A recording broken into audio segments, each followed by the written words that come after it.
Well, welcome once again to our online citizenship class. And I know it's hard to believe, but we're now into week number 4. So we've been taking this class so far for 4 weeks. Or at least this is the 4th week, right?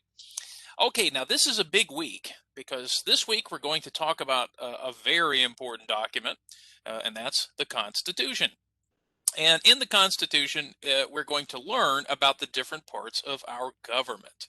So today we're also going to talk about Congress. So these are two very important ideas, and they do have lots of questions that they ask on the citizenship test. Okay, so let's go ahead and begin, and let's introduce the Constitution. Okay. All right, so I'm going to zoom in a little bit so we can see it hopefully a little better. Now, once again, I'm going to read, but I also would like for you to help me from time to time. So I'm going to start with the first part, and then again in a few minutes I'll ask for people to help out. Now, first off, let's look at this picture here. So if you see this photo, this particular picture here, this particular picture includes many of those famous people we learned last week. For example, it's kind of hard to see, but here standing at the front of this room, let's see, I think he was the first president. Who can remember who was the first president of the United States? Washington. George Washington. Congratulations. Now, it's also a little difficult to see in the picture, but sitting in this chair in the middle, you might remember this person was a very famous American. He was kind of old at this point, but for example, he started the first free libraries. He was the first postmaster general. Anybody remember this person? Thomas Jefferson. Oh, you're close. Not Thomas Jefferson.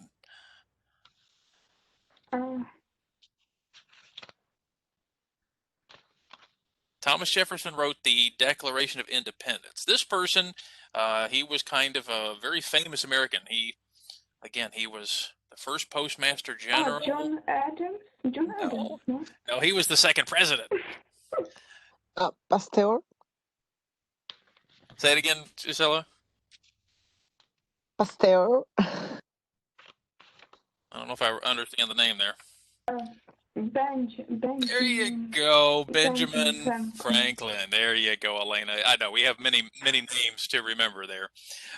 So those are the two we can see in the picture here. But the reason why this is important to think about is George Washington, again, before he was president, remember he was also a general fighting in the military for the colonies at the time. And then he also was the president, kind of the person in charge, of the Constitutional Convention. So let me kind of just catch up a little bit with the history of where we are. So again, after the War of Independence, so after the Revolutionary War, we needed a new government. So George Washington and many of those famous people, not Thomas Jefferson though, but many of the famous people that we talked about last week, they helped to create this new document for our new government. So let's read a little bit about this new document. So once again, the word that we're learning here today is the Constitution. Everyone, let's say that together. The Constitution. The Constitution. Yeah.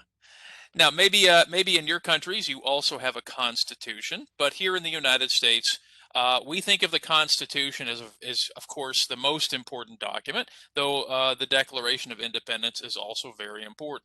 Now, let me read a little bit for us, and then we'll talk. So the Constitution is an important document. After the War of Independence, so remember last week we talked about the War of Independence when the United States and England separated, right? And then the United States became a country. We needed some new rules.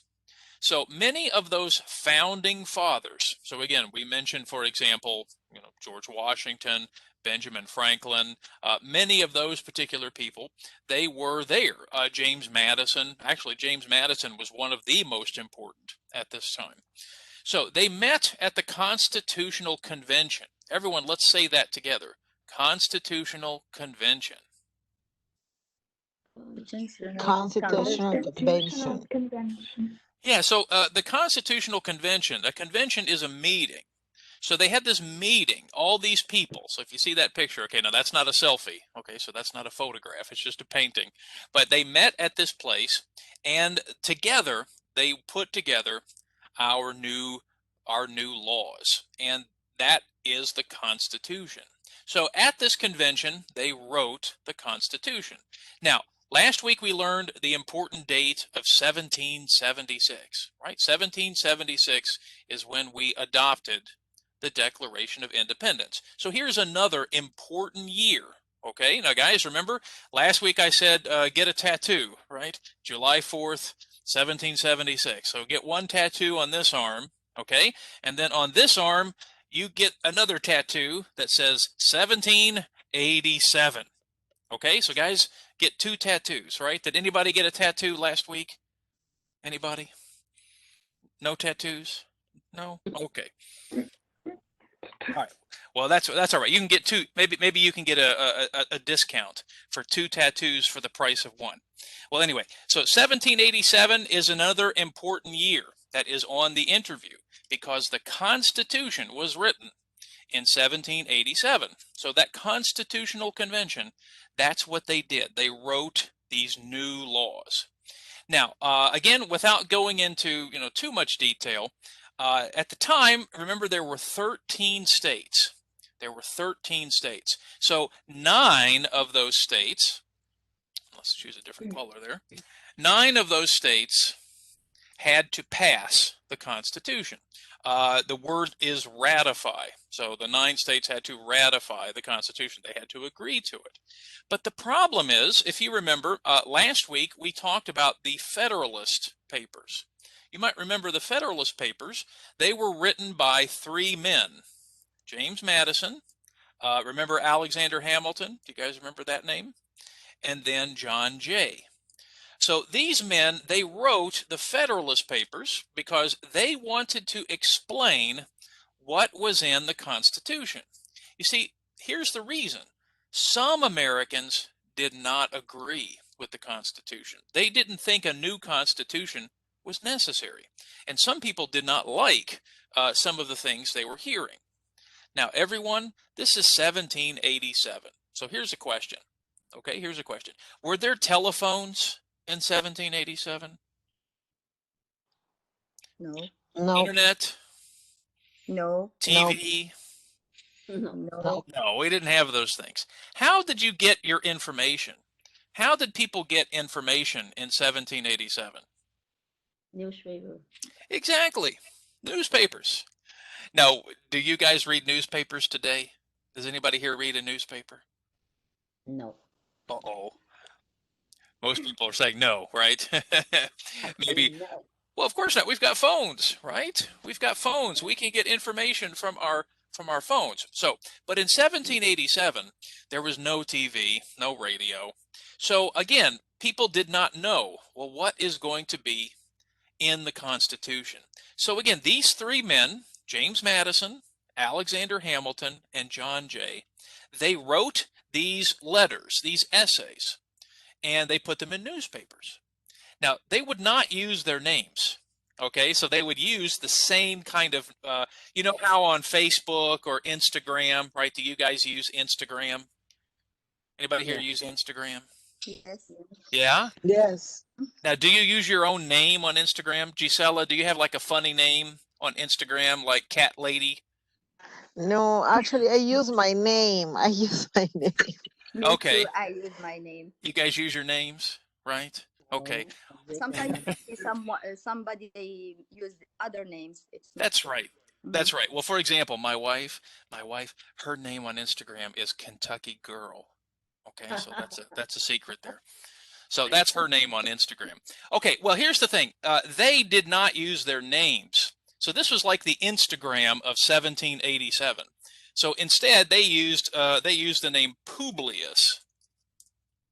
So this was like their Instagram name. They would use the name Publius, and they would write these articles. So again, we discovered, as we mentioned last week, that James Madison wrote most of the Federalist Papers, but they didn't use their real names. They all used the name Publius so that people would not know who they were. Okay, well, anyway, so the Federalist basically explained the Constitution to the public. So the idea is they wanted everybody to like, so they used the Federalist Papers to push these states to accept the Constitution. And actually, the most important state was New York.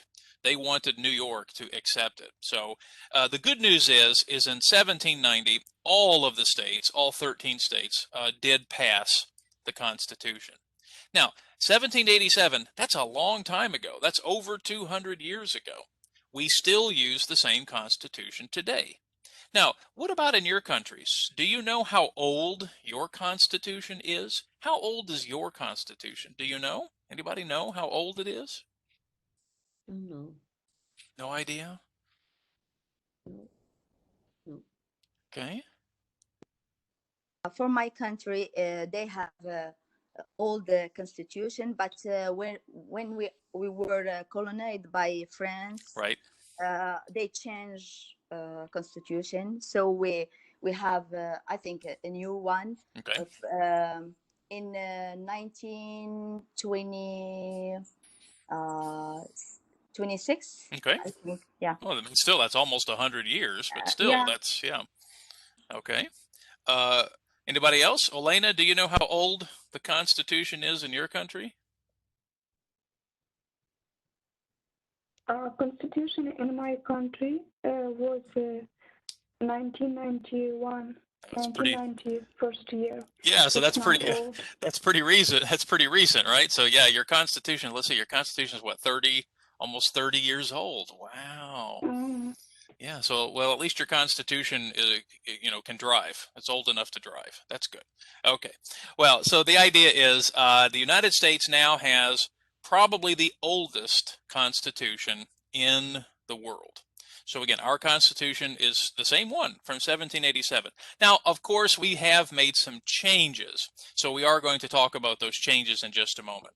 All right, so once again, some important things to remember. The Constitution was written in 1787. And in passing that Constitution, the Federalist Papers, that particular book written by James Madison, Alexander Hamilton, and John Jay, helped to make people understand what was in the Constitution, and then the Constitution eventually became our new law in 1790. Okay? All right, let's continue. All right, now, let's look at this next screen, because here is another important thing to understand. So, Saba, would you help us out and read this next part for us? Okay. The first three words of the Constitution are we the people. We the people means Americans have self-government. U.S. citizens elect their representatives to the government. The U.S. government makes the country's laws. Every person's rights, the freedoms are protected by law. For example, freedom of speech is one important right for everyone in America. All right, thank you so much, Saba. You're Now, welcome. everyone, we're going to say those first three words together. Everyone, let's say them together, okay? So everyone, let's turn on our microphones, and we're going to say, we the people. Say it, ready? One, two, three. The people. We the people. We We the the people. The people. people. That's right. Now, those first three words, okay, you can turn your microphones off again. So those first three words, we the people, are so important to us as Americans, because it means that we get to have our own voice in our government. We get to choose. We get to choose our representatives. We get to choose our senators. We'll talk about these people in a few minutes. Now, in the beginning, believe it or not, we didn't actually get to choose the president. It was a little different in the 1780s. We got to choose the people who would choose the president. I know that sounds strange, right? We chose the people who chose the president. But at the beginning of our government, most people believed that George Washington was going to become the president. Everybody liked George Washington. So in this case, things changed in the 200 years or so. Now, of course, we get to choose our president, but it's a little different from your country. Now, of course, guys, you're here in America at a very interesting time. In just a few weeks, we're going to be electing the next president, whether it's the same president in Donald Trump or a new president in Joe Biden. So this is a very exciting time to see, how this process works. But again, talking about the Constitution, we believe that we, the people, have these particular choices to make. Now, we'll talk a little bit more about the Constitution, what's in the Constitution, but remember, when the Constitution was written, it was written to talk about the country's laws and how we create and set up our government, which again, we'll talk about in just a moment. But at the beginning, the Constitution did not talk a lot about our rights and our freedoms. That would come a little bit later when we talked about our individual freedoms. But for example, one of those freedoms we talk about, and that's so important for us, is that freedom of speech. Freedom of speech. Everyone, let's say that together. Freedom of speech. Freedom of speech. Yeah. Gisela, what does that mean, freedom of speech? Well, for me, I mean, it's like you are freedom for talk, for say, like whatever you think. Mm-hmm. It's freedom to express your Yeah. your opinion. Sure. Now, of course, I think sometimes people do get confused. We have the freedom to speak, but we can't say just anything. Obviously, as we are going to learn, all of our freedoms do have some limits, some, kind of a box a little bit around each of our freedoms. But yes, and for the most part, Gisela, if I want to say something about my government, if I want to say something about, the president or about my leaders, I have the freedom to say that. But of course, I have to be careful what I say. So even then, for example, I can't say I'm going to kill the president. That would be a terrible idea. That would be a problem. So yes, we have limits as to what we can say here in the United States. But the good news is I can say things for the most part and not go to jail and not go to prison. Now, again, sometimes I have students from countries where maybe we don't have freedom of speech, or maybe if you say something against the government, you go to jail, or sometimes you disappear, right? Yeah, sure. Yeah, so maybe some of you may have that problem in your countries. So again, here in the United States, we do have the freedom to say things. We do, right? So the idea is, Mr. John, is it like the people here in America, they were against to wear a mask? Is it a freedom of speech? well, again, I'm free to complain. I'm free to say I don't like the mask. Now, Saba, that's a very good question because right now the problem here is kind of a balance. Okay, and that's something we're going to talk about in just a few minutes because part of the idea is the government has some particular rights or powers rather to say this is for your health and safety. Yeah. But of course, the question is, what is the limit of that power? As an American, do I have the freedom not to wear the mask? But Saba, keep in mind, Yeah. private businesses, for example, I have to wear a Yeah. shirt when I go Yeah. to a store, right? So some private businesses, they say, look, you have to wear the mask, right? Check now? Yeah. I think hi, how you doing? How's your day been? Fine, thank you. I think this student, she don't understand this freedom. This, if you me, I'm sick. I don't wear a mask. I don't take. I'm allowed to give you this disease. That's not Right, fair. right. It's Yeah, so not that's about freedom. It's not freedom. yeah, so that's part of the difficulty in Yeah, doing like it. That's a health, very good like answer. health. Yes. I don't want to give you like this disease. If you have this disease, I don't think you have to give me this disease. Right. You have to wear mask inside store, inside restaurant, anywhere you go, Right. inside even with the people. You have to wear your mask. Right. Yeah, That's and not so about freedom. Was no about is no freedom. well, and that's exactly kind of the idea is so Yeah. Saba, thinking about where is the limit, where's the balance between those two ideas. So Shekna's right. It's difficult to know exactly where that limit is. And honestly, Saba, right now, some people have talked about, that yes, your freedom, my freedom, there's a limit, right, between those Yeah. two things. Yeah, So I because do I think saw them in the court. They were judging. So right. that's why I mentioned it. No, I think it's a good question, and I think Shekna has a good answer there too. But Yeah. I will tell everybody in the group, it's not an easy answer because Yeah. again, the question is, where is the limit of my freedom? And Yeah. Shekna makes a good point. We're Yeah. in a very unusual situation. This is a very difficult time. Yeah. I think some people just don't want to follow the rules. I think some Yeah. people don't want to follow because they're worried that the government is being too, too powerful. So again, Saba, I mean, I agree kind of with Shekna. We want to be safe, and I want to wear a mask, you wear a mask, and so on. But Saba, a lot of people see this as a very dangerous thing. So all Yeah. I can say is this is part of the challenge of living in the United States. This balance between public health and safety and between my Yeah. freedom. So it's a good question, and I think a very good answer too.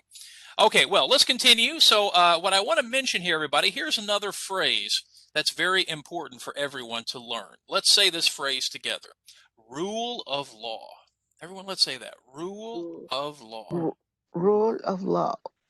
Now, what does that mean? Well, if you notice, there are three things here. There are three things. So everyone, just listen. Everyone must follow the law. No person is above the law. This is called the rule of law.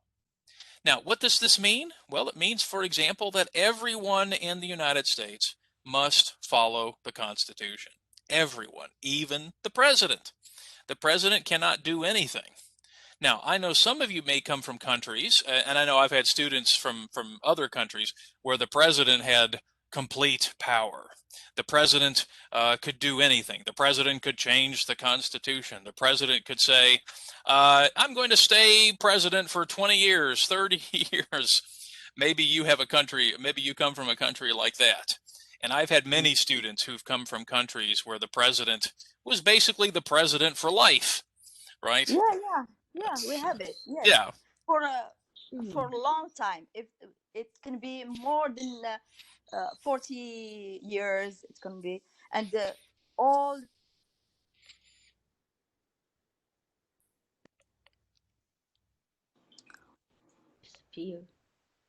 Let's see. Somebody, yeah, maybe had a connection issue. Okay, Wait, I'm sorry. that's okay. I think that we have a king, and everything the king do it. Right. And You can say that the king is the law. yes. Yeah, so that's and obviously that was something that here in America we did not want. England had a king, right? Great Britain had a king. We did not want a king. Of course, we did not want our president to also be a king either. So that's why this Constitution is so important. That means everybody has to follow it. Everyone. So that's what we the people means. But also the Constitution, its importance is to talk about the law. Everyone must follow the law. Everyone. And no person is above the law. That's very important to think about. Okay? All right, let's continue. Now, let's talk about a little bit thinking about the Constitution today. Now, the Constitution today protects our basic rights. It is the supreme law. Everyone, let's say that. Supreme law. Supreme law. Law. Yes, not the supreme pizza. Okay? No. Maybe you like supreme pizza. Do you guys like supreme pizza with everything on it? Yeah, you like that? No, Yeah. I don't like I don't want fish. What is it? Anchovies. I don't want anchovies on my pizza. But anyway, the Constitution is the supreme pizza. No, it's the supreme law of the land. That means it's the most important law. So even the states, Kentucky, Ohio, California, they have laws too. Kentucky has a constitution. California has a constitution. every state has a state constitution. But the important thing to remember is that the Constitution of the United States is the most important. It is here. The states here, the Constitution of the United States is here. So all other laws must follow the Constitution. So that's important. The Constitution is the most important law we have. Okay? Now, again, we're going to talk a little bit about what is in the Constitution. And today we're going to start talking about one part of the Constitution. And then for the next week, we're going to talk about the rest of the Constitution. But the Constitution really, if you think about it, does two things. It helps protect our basic rights as Americans. So again, our basic rights. And it helps to define our government. It sets up what our government is, right? And then thinking about what those laws are, part of those laws are, well, what does each part of government do? Now, guys, if you look at the Constitution does not have like very specific laws. Like, for example, if you don't pay your taxes, right? Or if you don't pay a speeding ticket. The Constitution is not that specific. So instead, we have, state laws and state constitutions that help describe some of those things. So we'll talk about that difference in just a moment. But the first thing we need to understand for our interview is that the Constitution talks about the rights we have, but also defines the government. Now, in the next 2 weeks here, this week and next week, we're going to talk about the different parts of government. So when the Constitution defines our government, it tells us that we have 3 branches. Everyone, let's say that word, branches. Branches. Now, do we know this word, branches? We use this word with something else. Does anybody know? Study? Possibly. I'll like give you three. like a tree. Very good, Yeah, Shagna. branches. Three branches. Yeah. The It's branches. like one tree, but it's like if you go like 3 branches. Right, exactly. Yeah. Yeah, the parts that come out from the tree, right? Yeah. Yeah, so when we study the Constitution, like when I was in school, we would often use a picture of a tree to demonstrate this.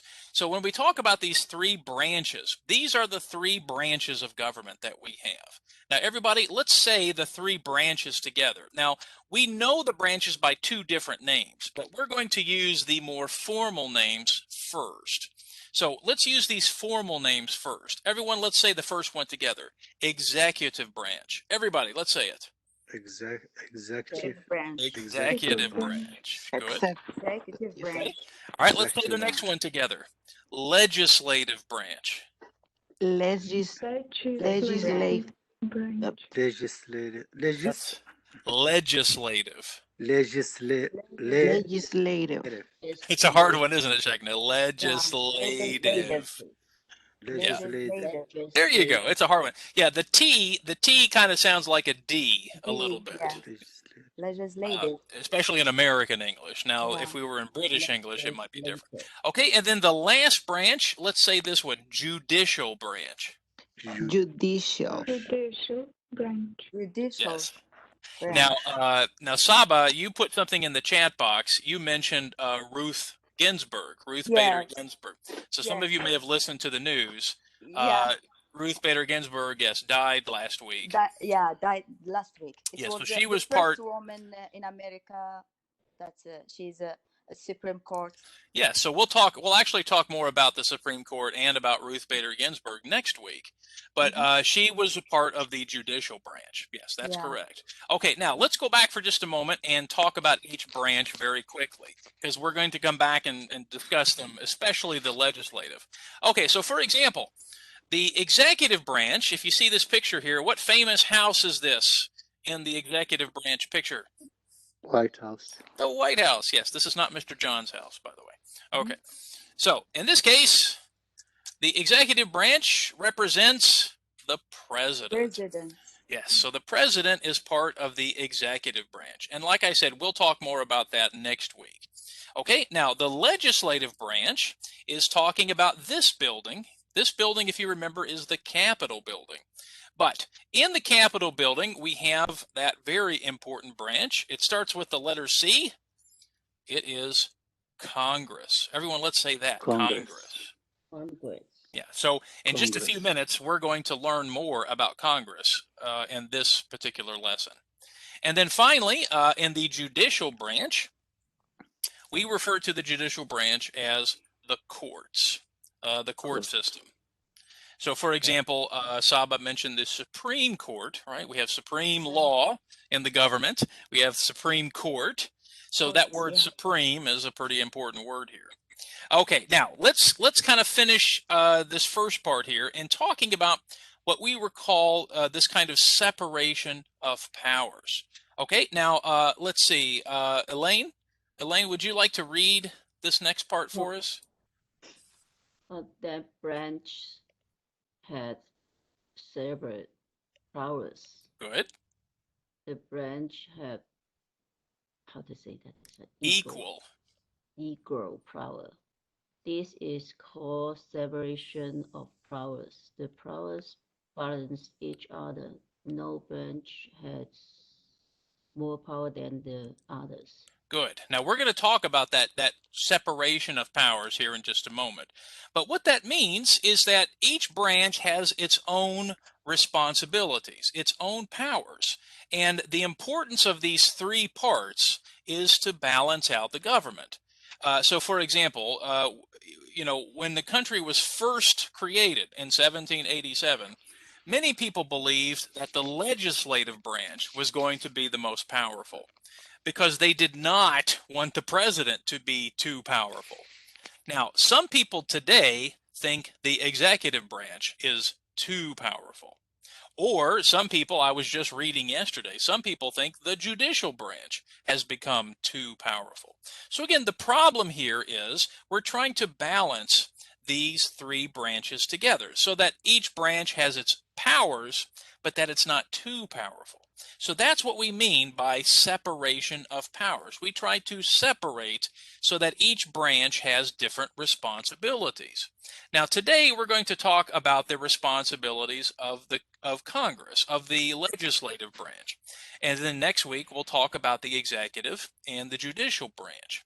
So that's important to remember. So everyone, let's say that phrase again, because we're going to hear it again. Let's say it again. Separation of powers.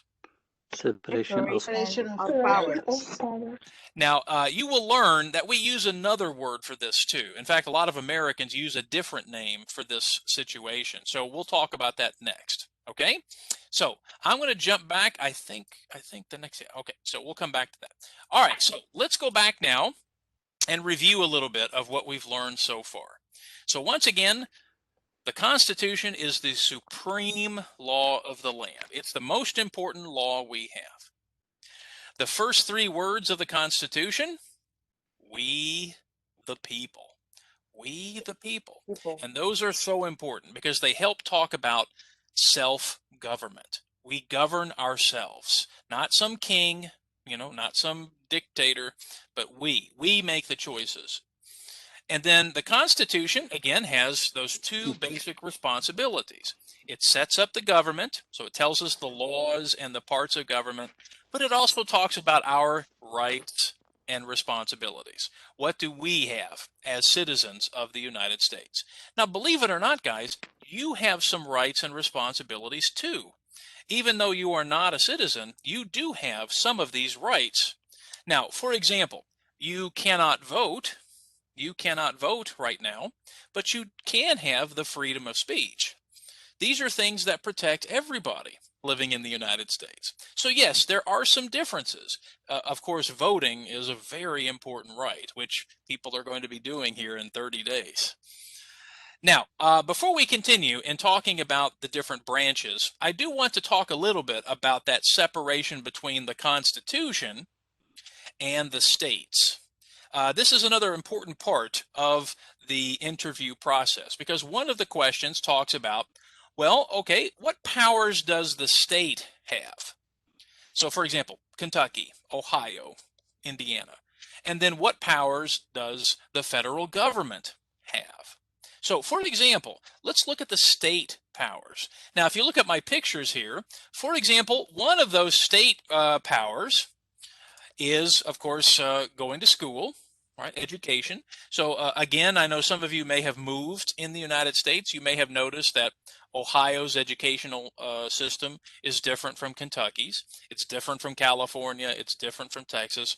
That's because the states have the power to control education, not Washington, D.C., not the federal government. When we talk about protection, our police. And if you notice my picture down here, what department is here at the bottom of the page here? What picture is this of? It's fire. Yeah, the fire department. Yeah, so the fire department is the responsibility of your cities and your local places. So again, this is not the responsibility of the federal government. So again, safety, police, these are responsibilities of the states and cities where you live. And then, of course, finally, driver's licenses. So if you notice my picture up here, this is not me, by the way. Yeah, this is not my picture. But this is from, it says from Florida. I don't know if it's a real Florida driver's license. But for example, if you notice when you move to different states, so have some of you moved to different states in the United States? Anybody? My daughter, she moved from Ohio to Kentucky, and the drive license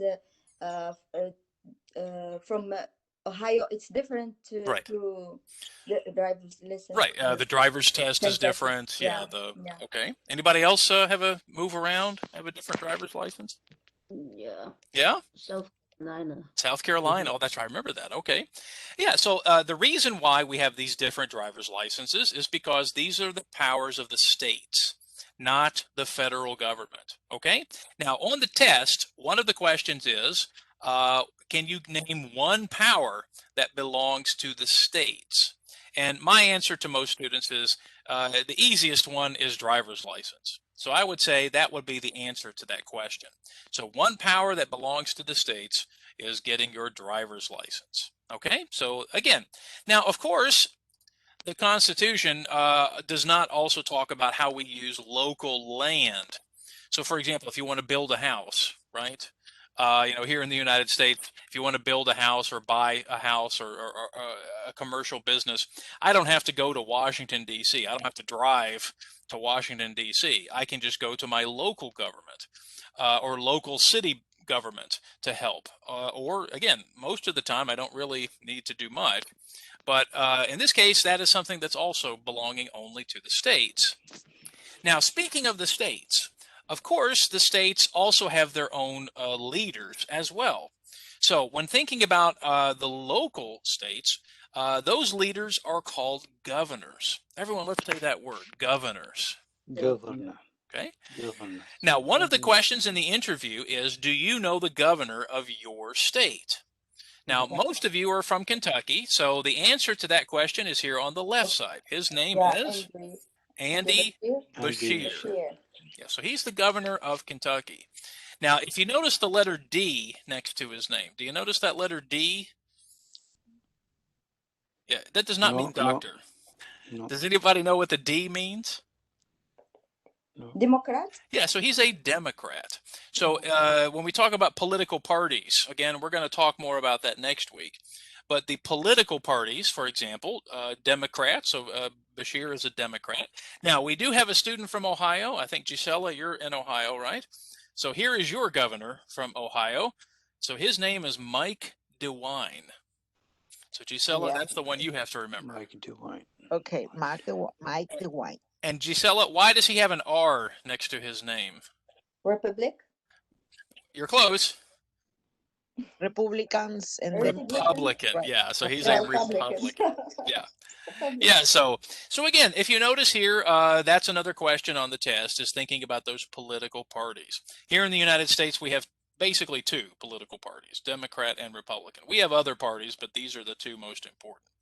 So these are our local leaders, our local state leaders, okay? All right, now let's talk a little bit about the Constitution's federal powers. Those powers are the powers that the Constitution says that the United States gets to do. Not the states, but the actual country. So, for example, if you look at my pictures here, You probably can guess one of them is to print money.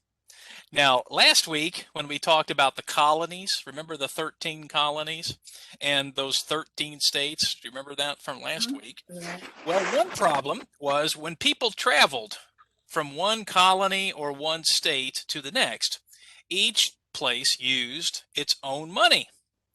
Now, I know you guys, when you're traveling from one country to the next, right, your home country to the United States, of course, we change money, right? We get different kind of money. But think about how difficult that would be if we had to change money if we travel to every state.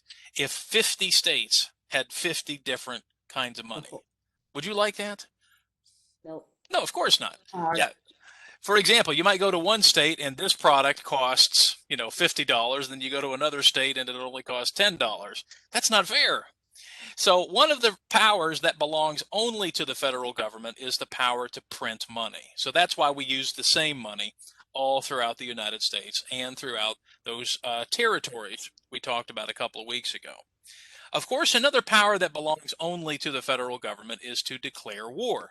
So, for example, Kentucky cannot declare war. Kentucky cannot say, I want to go to war with Ohio.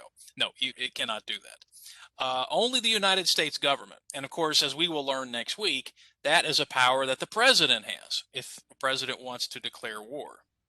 Of course, we cannot create armies either. So each state does not have a different army. We have only one army in the United States. And then finally, a particular issue that I think maybe you know this word, maybe you don't. It's called treaties. Everyone, let's say that word, treaties. Treaties. Treaties. This is not Halloween, so this is not trick or treaties. No. Treaties. So treaties are agreements between countries. And in fact, I'm going to put it in the chat box to help you there.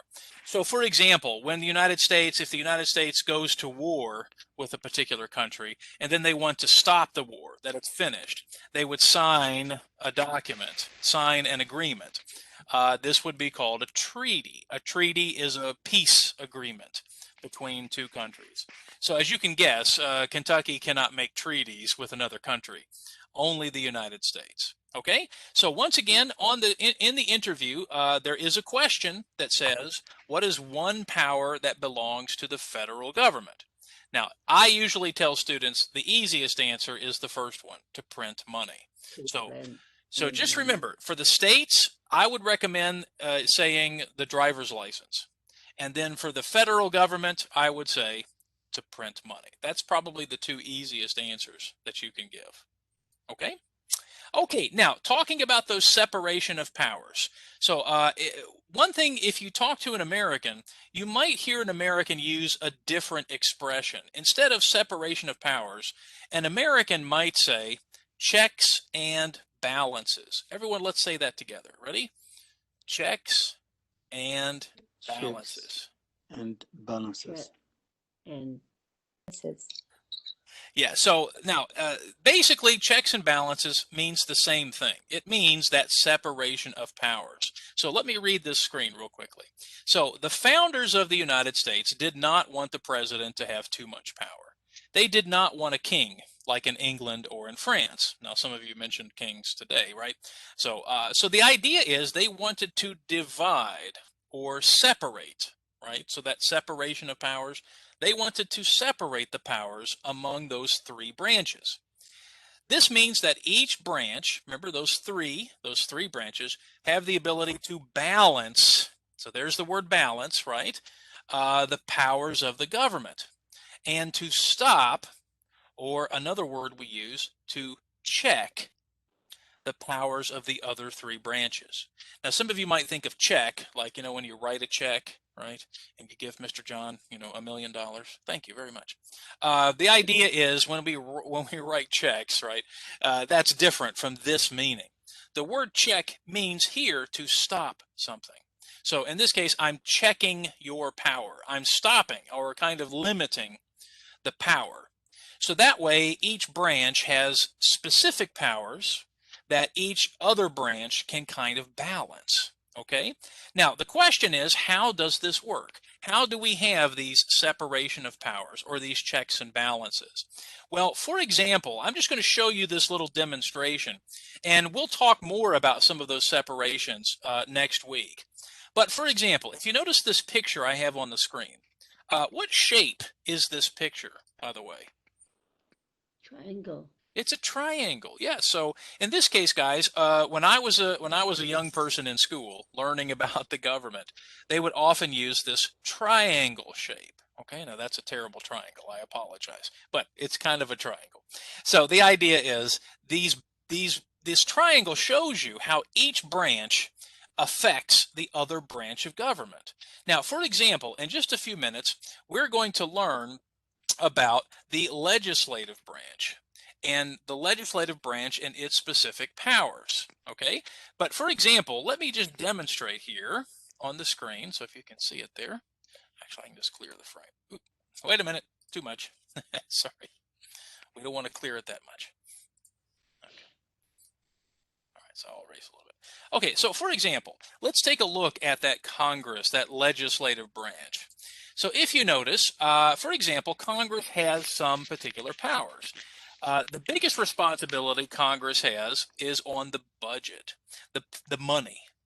Okay. In fact, this decision was just yesterday to approve the budget so that we can keep the government open. You know, sometimes, believe it or not, sometimes the government closes because they cannot agree to the budget, to the money that they spend. So, for example, Congress, that's their number one power is the money, right? They're the ones who have the money. Now, of course, sometimes they write a new law and the president, for example, does not like it. Well, next week we're going to learn that the president has some power to stop or check this particular power. A president can say no to a law. Now, of course, you might say, well, that gives the president a lot of power. But the truth is, Congress can still pass the law if they don't agree with the president. So we're going to talk more about that next week. But again, if you notice the picture here, these two arrows, do you see those arrows? I'm highlighting them here on the screen. So what this shows you is how each branch can relate to the other, how one branch has power and the other branch can kind of balance that power. So if you notice, the president does not have complete power or total power. The president has to have some agreement from Congress. Notice the president, for example, next week we'll talk about the judicial branch. The president has a very important responsibility, and that is to nominate judges. Now, that's what's happening right now in the United States, because maybe you've heard, you know, with Ruth Bader Ginsburg dying last week, now the president gets the chance to choose a new judge. So keep in mind, this is always going to be the problem. You know, Shekna mentioned the freedoms that we have. We do have to think about the freedoms of other people. Well, it's the same thing with the government. The president has powers, but the president cannot do everything. Congress has some powers, the judicial branch has powers. So this triangle, if you notice, this triangle is always kind of turning a little bit, and it's kind of helping balance the powers that each branch has. Okay, so again, that's what we mean when we talk about I'm sorry, let me go back to the presentation for just a moment. That's what we mean by the separation of powers, or as some people call it, checks and balances. Let's say that one more time, guys. Checks and balances. Checks And and balances. So this does not mean, so again, this does not mean the check you write to Mr. John, right? And it does not mean the balance in your bank account. It's okay, so you don't have to give me money. It's okay. But the idea is we think about those separation of powers, those checks and balances. Okay, now let's go and talk a little bit more about other parts of the Constitution. So for example, another part of the Constitution is the Bill of Rights. Everyone, let's say that together. The Bill of Rights. Bill of Rights. Bill of Rights. Now, again, this is not the bill we have at a restaurant. This bill is talking about one of the problems of the Constitution when it was written in 1787 was that the problem is the Constitution did not talk about the rights that people have, like, for example, the right to speak or the right to have your own religion. So we needed to change some parts of the Constitution. So the word that we use in English, a change to the Constitution, is called an amendment.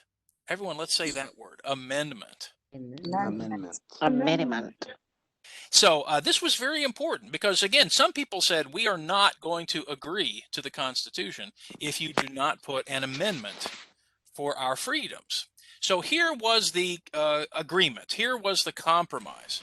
So in 1791, now don't worry, you don't have to remember that date, but in 1791, they decided to add 10 changes, 10 amendments to the Constitution. So immediately, 10 changes were made.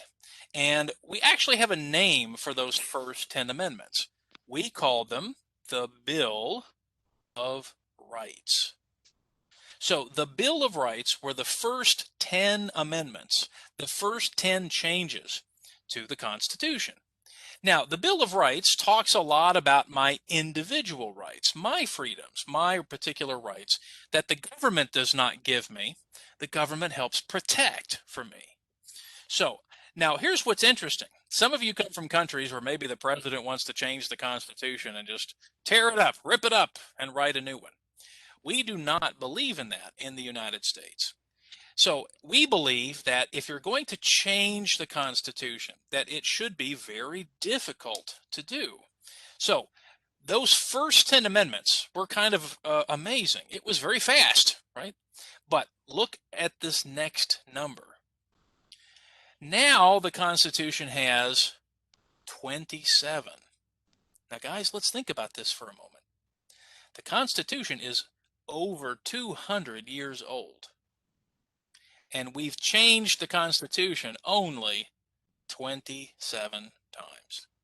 Now think about that. Think about that. And those first 10 changes happened in 1 year. So after those first 10, we've only changed the Constitution 17 more times.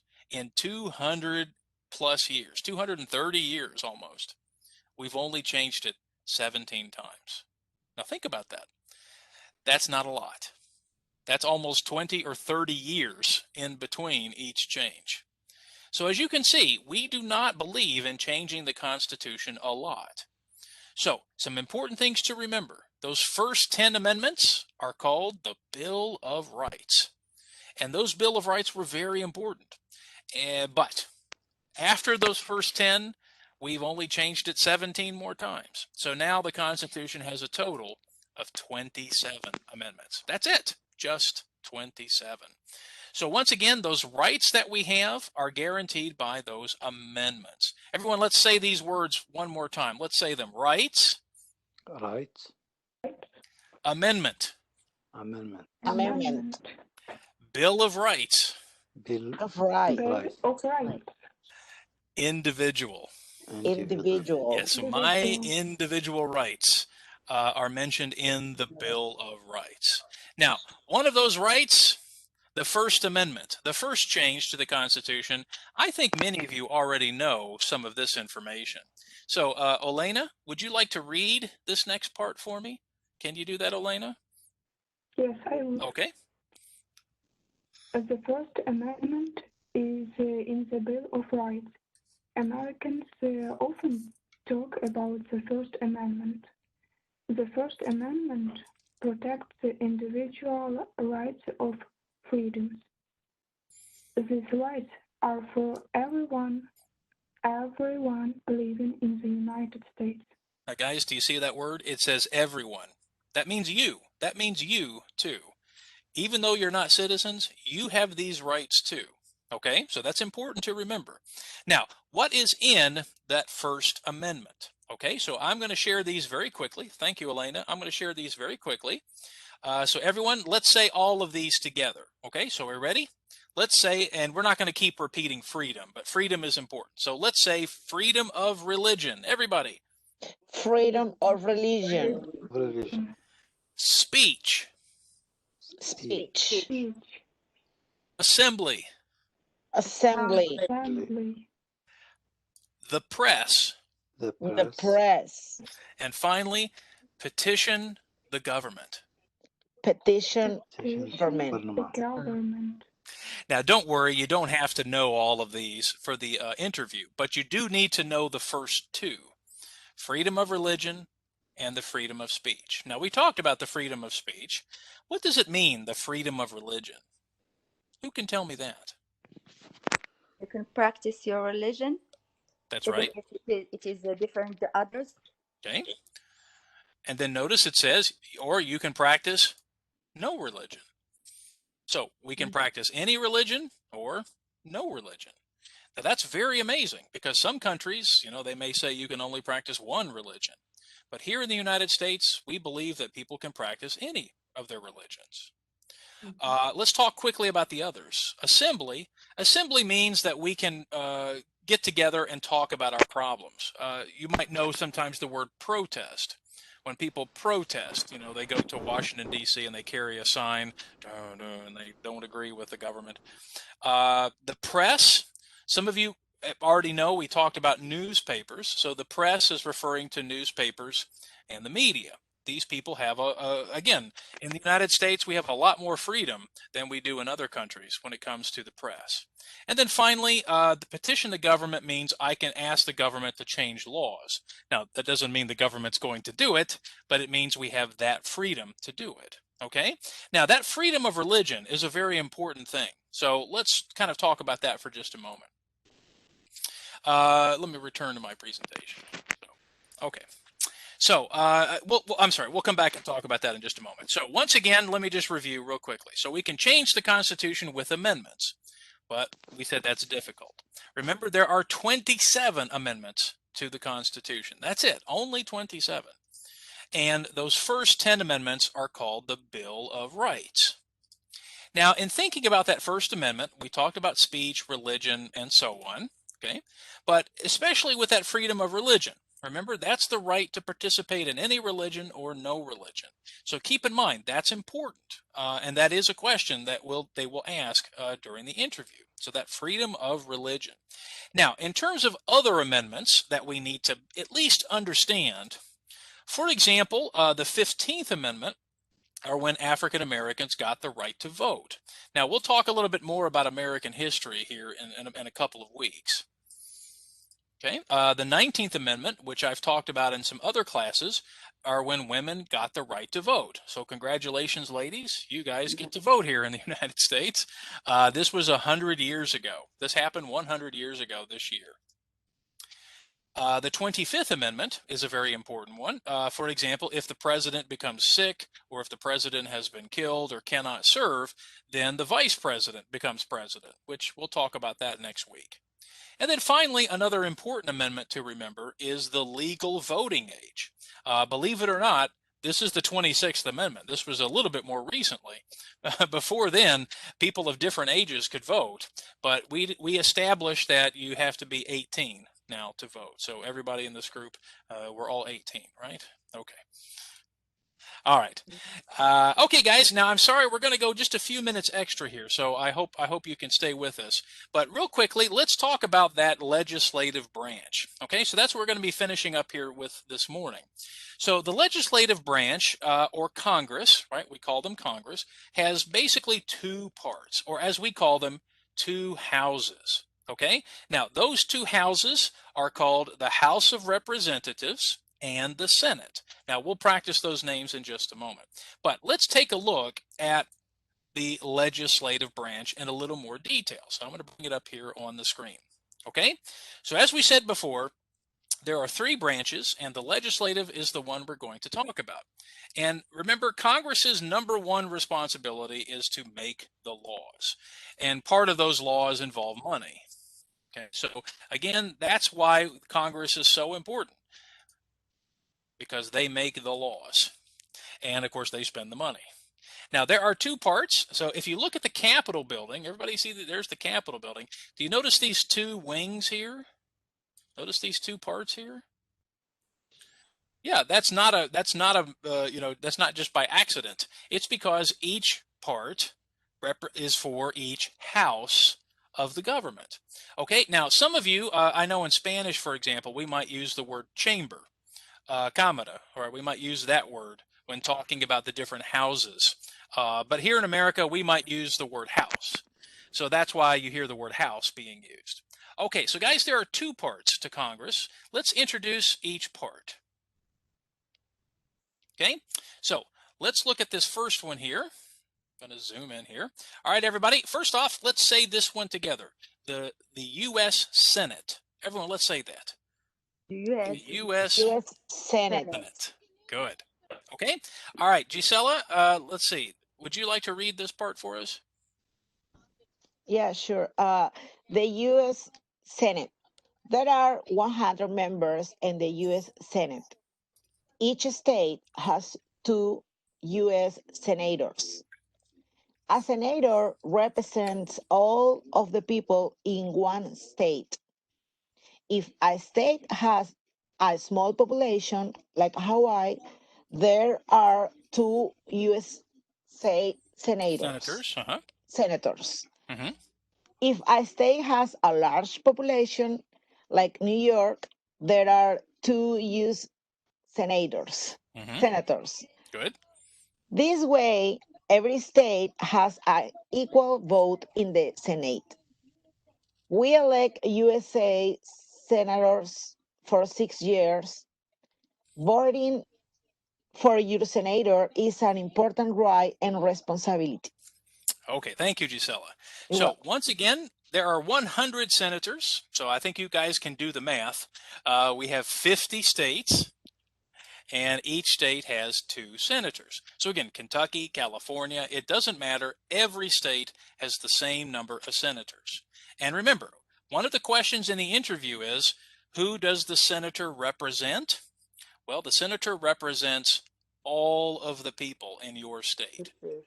So when I vote, for example, when I vote for a senator, it's the same senator or senators that everybody is voting for in the state of Kentucky. Okay, so that's important. So small states, large states, it doesn't matter. And we each of us gets to vote for those senators for 6 years. Okay, so important numbers to remember. So once again, we have 100 senators. Each state has 2, and each senator can serve for 6 years. Okay, so the Senate is a very powerful, very strong branch or house of the government. Okay, now we'll talk about our senators in just a moment. Let's go ahead and talk now about the House. Okay, now Shekna, are you able to read this part? Are you here, Shekna? Yes, yes. Okay, so how about you read the House, the U.S. House of Representatives? Can you read that for us? Sure. The U.S. House of Representatives has 35 Okay, so let's voting try. member. Let's try it again. 400. Oh, hey, the USA House of Representatives has 35 voting member. All right, let's try it again. 435. 435. 435 Very good. There you go. voting member. Okay, good. The number of USA representative for each state depend on the population. Some Good. states have more representative because they have more people. If the state has a large population, 3 are more representative. For example, Texas has a large population in 2010. Texas has 32 representatives. If the state has a small population, there are Fewer. fewer representatives. For example, Wyoming has Yeah, a so small let's try population. let's try this one. Wyoming. Wyoming, Yeah, it's a hard one Wyoming, there. Wyoming Wyoming has representative. Voting for your representative is important right and the right Okay. representability. Okay, good. Good. Okay. Yeah, so again, let's review. So the House of Representatives is much more representing the people. So there are 435 members of the House. And that's based on population. So again, bigger states have more representatives. So for example, California is the largest population, so it has the most people in the House. Wyoming, for example, has a very small population, so it only has one representative. Now, the important thing to remember too is because the representatives represent more of the people in each different place where they live, they serve a much shorter term. They serve only 2 years. So again, when you vote for your local representative, that's why they only serve for 2 years, because they want to represent the people. And sometimes the people change their minds. So lots of numbers here to remember in this part of the discussion. Okay? Okay, so let's go back for just a moment and talk about the members of Congress. Now, for example, the person who leads the Congress is usually the political party that has the most people in the House of Representatives. So, for example, the current person who leads the House, we call that position the Speaker of the House. Everyone, let's say that together. The Speaker of Speaker the of the House. House. Speaker of The Of the Speaker of the House. House. Now, if you watch the news, you probably see this person's face on the news a lot because she's kind of the representative who, again, speaks for the main political party. So one of the questions is, who is the current Speaker of the House? Well, that would be Nancy Pelosi. Everyone, let's say her name. Nancy. Pelosi.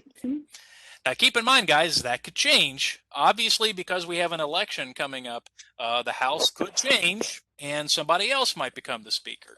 Now, if you notice that letter D next to her name, that's because right now there are more Democrats in Congress than Republicans. So in this case, that's why she is the Speaker of the House. Okay? Now, let's talk a little bit about each of your states. So, for example, here in Kentucky, all of you living in Kentucky, you are represented by this representative. So, because all of you live in the same district, I know this because Kentucky has only 6 districts. And his district, this person's district, is pretty big. So, his name is Thomas Massey. Everyone, let's say his name Thomas Massey. Thomas Massey. Now, guys, there are a lot of names on this test. There are a lot of dates on this test. You have to keep them up here. Now, right now, Thomas Massey is running for re-election. So, and who knows, in 30 days, we might get a new representative. I doubt it. He's probably going to win. But the idea is you have to know these names. So this is your representative if you're in Kentucky. Now, on the right side, remember I said there are 2 senators for every state. Now, on the interview, you only have to know one. But let's go ahead and learn both of their names. So on the left side, you might know this person because you see him on TV a lot too. His name is Mitch McConnell. Everyone, let's say his name. Mitch Mitch McConnell. McConnell. McConnell. Now, Mitch McConnell is a Republican, so notice they all have R's next to their names.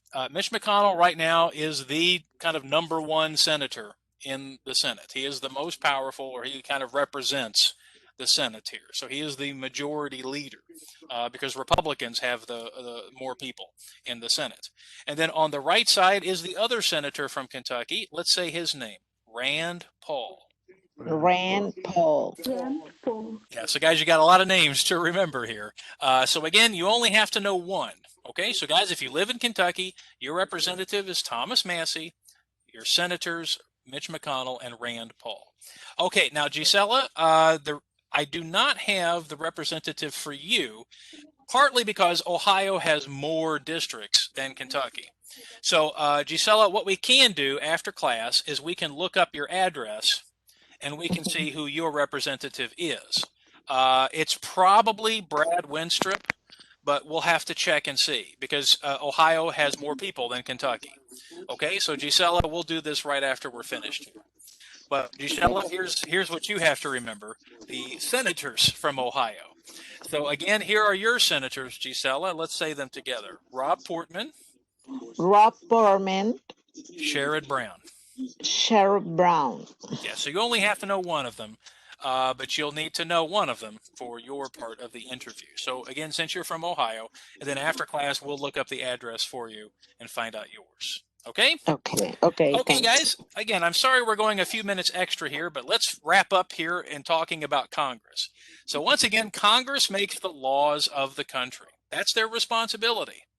And as we've learned today, Congress is divided into two houses or chambers. So remember, let's say those names again, everybody. House of Representatives. House of Representatives. The House of Representatives And the Senate.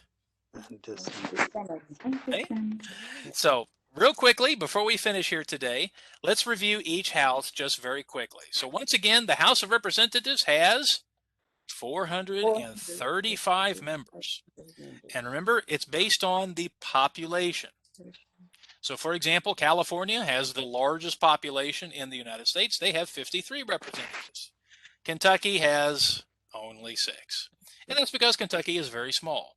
Now, some states like Wyoming, Vermont, these states have only 1 representative, so they're very small. Now remember, each representative does not represent the whole state. Each representative represents their district, their small part. So for example, Kentucky has 6 representatives. That's because Kentucky has 6 districts. California has 53. That's because California has 53 districts. So again, Gisela, that's why I cannot answer your question about district, because Ohio has many districts. We need to find out where you live, and then we can find out the answer. And then finally, remember, Okay. yeah, that's why I don't want to give you the wrong answer, because we could list about 3 districts here in the area. And then remember, guys, representatives serve 2-year terms. And of course, they can just keep running and running and running forever. Some representatives have been in Congress for a long time. All right, finally, let's talk about the Senate. So remember, the Senate has 100 members, 2 for each state. Remember that each member serves everybody in the state. So everybody gets to vote for those 2 members in their state. And finally, remember, each senator serves 6-year terms, so much longer.